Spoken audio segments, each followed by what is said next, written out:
एक पिता की दर्द भरी कहानी। शहर के एक छोटे से मोहल्ले में रघु नाम का एक व्यक्ति अपने बच्चों के साथ रहते थे। रघु का जीवन संघर्ष और मेहनत से भरा हुआ था। उन्होंने अपनी पूरी जिंदगी अपने बच्चों के लिए काम किया, लेकिन जैसे जैसे समय बीतता गया उनके बच्चे उनसे दूर होते गए।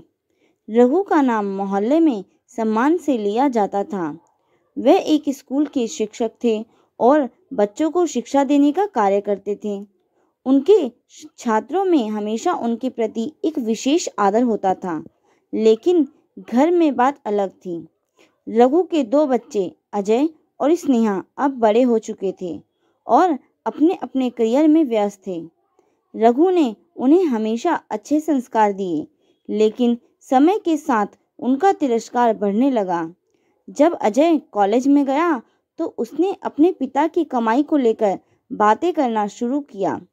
वह सोचने लगा कि पिता की नौकरी से उसका भविष्य नहीं बन सकता। अजय ने कहा, पिता, आप क्यों नहीं कुछ और काम करते? आपकी नौकरी से कुछ नहीं होने वाला। यह सुनकर रघु का दिल टूट गया, लेकिन उन्होंने सोचा कि शायद यह सिर्फ एक किशोर का विद्रोह है। स्नेहा, जो एक युवा डॉक्टर बन चुकी थी, भी धीरे धीरे अपने पिता से दूर हो गई।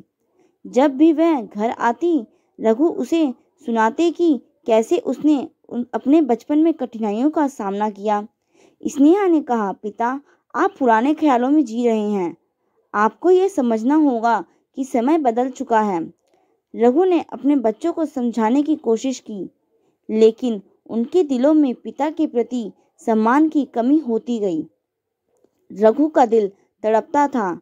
उन्होंने अपने बच्चों के लिए सब कुछ किया, लेकिन उन्हें यह महसूस नहीं हुआ कि उनके पिता की मेहनत और संघर्ष का कोई महत्व नहीं था। एक दिन रघु ने अपने बच्चों से कहा, मैंने अपनी पूरी जिंदगी आपके लिए बलिदान की है, क्या यही मेरा फल है? लेकिन अजय और स्नेहा की आंखों में केवल असहमति थी। समय बीतने के साथ रघु की सेहत भी बिगड़ने लगी। उन्हें एक गंभीर बीमारी ने जकड़ लिया, लेकिन उनके बच्चे उनकी देखभाल करने की बजाय अपने अपने काम में व्यस्त हो गए। रघु ने सोचा कि शायद जब वह उन्हें ज़रूरत महसूस करेंगे तब आएंगे, लेकिन ऐसा कुछ नहीं हुआ। उन्होंने दिन रात अकेले बिताए, दर्द और बुरे समय में जूझते हुए, लेकिन रघु ने तय किया कि वह अपने बच्चों से बात करेंगे। उन्होंने दोनों को बुलाया और कहा, मैंने तुम्हारे लिए सब कुछ किया है, लेकिन अब मुझे आपकी ज़रूरत है। अजय ने जवाब दिया, पिता, हम व्यस्त हैं, हमें अपना करियर बनाना है। स्नेहा ने भी यही कहा। रघु की आंखों में आंसू आ गए। वह सोचने लगे कि क्या उनके बलिदान का कोई मूल्य नहीं था। कुछ महीनों बाद रघु की तबीयत और बिगड़ गई। उन्हें अस्पताल में भर्ती होना पड़ा। इस बार भी बच्चों ने सिर्फ फ़ोन पर हालचाल लिया। जब रघु ने उन्हें बताया कि वह गंभीर हैं, तब भी उनकी आवाज़ में कोई चिंता नहीं थी। अजय ने कहा, पिता, हम काम में व्यस्त हैं, हम कोशिश करेंगे कि जल्द से जल्द आ सकें। इस बीच रघु को यह महसूस हुआ कि उनके बच्चों ने उनकी सोच और उनकी परवरिश को पूरी तरह भुला दिया है। वह सोचने लगे कि क्या उन्होंने अपने बच्चों को सही शिक्षा दी थी? उन्होंने अपनी मेहनत से उन्हें शिक्षित किया, लेकिन क्या उनके दिलों में पिता के प्रति कोई सम्मान था? अस्पताल में रघु ने अपनी पूरी जिंदगी का विचार किया। वह सोचने लगे कि क्या वह बच्चों के लिए सब कुछ करने में गलती कर गए? क्या उन्होंने उन्हें स्वतंत्रता देने में अधिक छूट दी? क्या उनका प्यार ही उनकी दूरियों का कारण बना? अतः रघु को अस्पताल में अकेले बिताए हुए समय में बहुत कुछ समझ आया। उन्होंने तय किया कि वह अपने बच्चों के साथ संबंध सुधारने की कोशिश करेंगे, लेकिन अब उनके दिल में उम्मीद कम थी।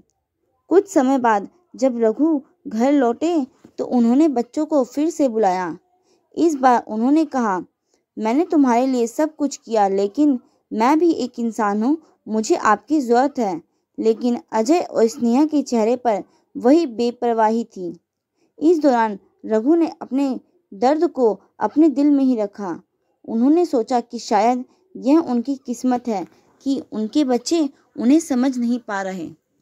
रघु ने समझा कि कभी-कभी बलिदान और प्यार का मूल्य नहीं समझा जाता। उन्होंने अपने जीवन की अंतिम संध्या में यह सोचते हुए बिताई कि एक पिता की भूमिका में कितना दर्द छिपा होता है और कैसे बच्चों का तिरस्कार एक पिता के दिल को चीर देता है। रघु का जीवन एक ऐसे पिता की कहानी बन गई जो अपने बच्चों के लिए सब कुछ करता रहा, लेकिन अंत में तिरस्कार और असहायता का सामना करना पड़ा। ये कहानी केवल रघु की ही नहीं बल्कि कई पिताओं की है जो अपने बच्चों के लिए जीते हैं लेकिन अपने दर्द और संघर्ष को छिपा कर रखते हैं। दोस्तों, आपको इस कहानी से क्या शिक्षा मिलती है, आप मुझे कमेंट करके बताएं। और अगर आपको ये कहानी अच्छी लगी तो प्लीज़ इस वीडियो को ज़रूर लाइक करें।